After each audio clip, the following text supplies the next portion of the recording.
Lakers kukuning head coach si Coach Dan Hurley ng Yukon Huskies at Andre Drummond official ng magiging Lakers player ulit. Yan ang pag-uusapan natin ngayon mga tropa.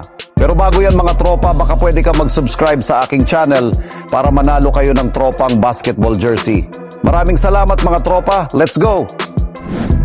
Si Jrue Holiday nga mga tropa ay meron namang napakasimpleng strategy para mapigilan itong si Kyrie Irving para sa kanilang match-up sa NBA Finals. Nang matanong nga ito sa isang post-game interview na kung ano ba daw dapat ang paraan ni Holiday para mapigilan itong si Kyrie Irving. At ang tangi niya lamang na sinabi ni Holiday ay ang magdasal. Yan nga mga tropa ang naging sagot ni Holiday para mapigilan ang opensa ni Kyrie mamaya sa match-up nila. Sa 20 games kasi na paghaharap nila Kyrie at Holiday sa kanilang careers ay hindi nga nagawa ni Jrue Holiday na malimitahan ang opensa ni Uncle Drew.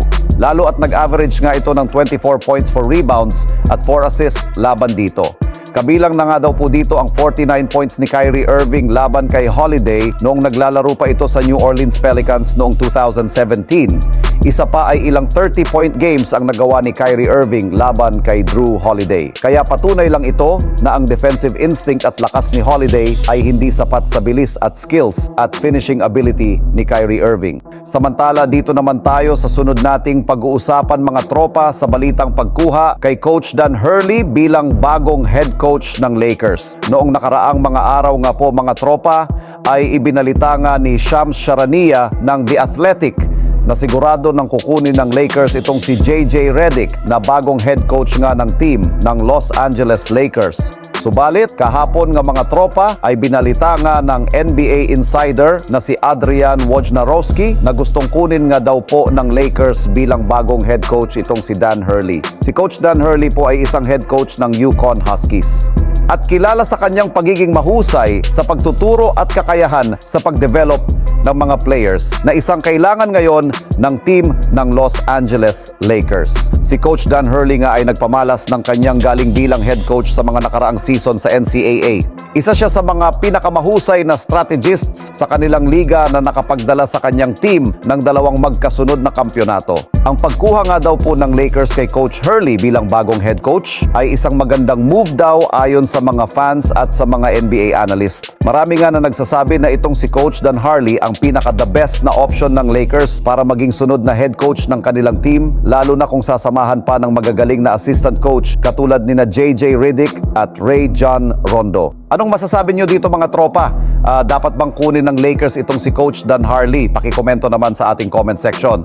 Samantala, isa na naman ngang big man ang maaaring makuha ng Lakers na magandang makasama ni Anthony Davis at LeBron James. At ito nga ay si Andre Drummond na magiging unrestricted free agent na ngayong off-season. Kaya naman ay malayang-malaya ang Lakers na makuha ito pagdating ng off-season. Na bagamat limited lang ang kanyang opensa na nagagawa ni Andre Drummond, pero yung kanyang size at physicality sa mga laro ang kailangan talaga ngayon ng Lakers. Lalo na ang pagkuha niya ng mga rebounds at pagkakaroon ng mga second chance points.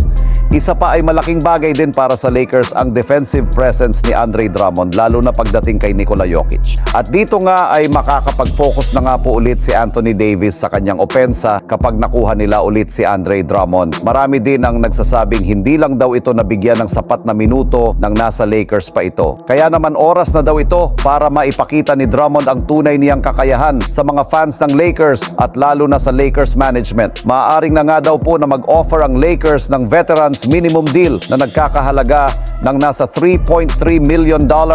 Lalo at ngayong season sa Chicago Bulls ay nag-average ito ng 8 points and 9 rebounds per game. Kaya oras na ba para kay Andre Drummond para muling makasama sila LeBron James at Anthony Davis sa Los Angeles Lakers? Pakikomento naman sa ating comment section.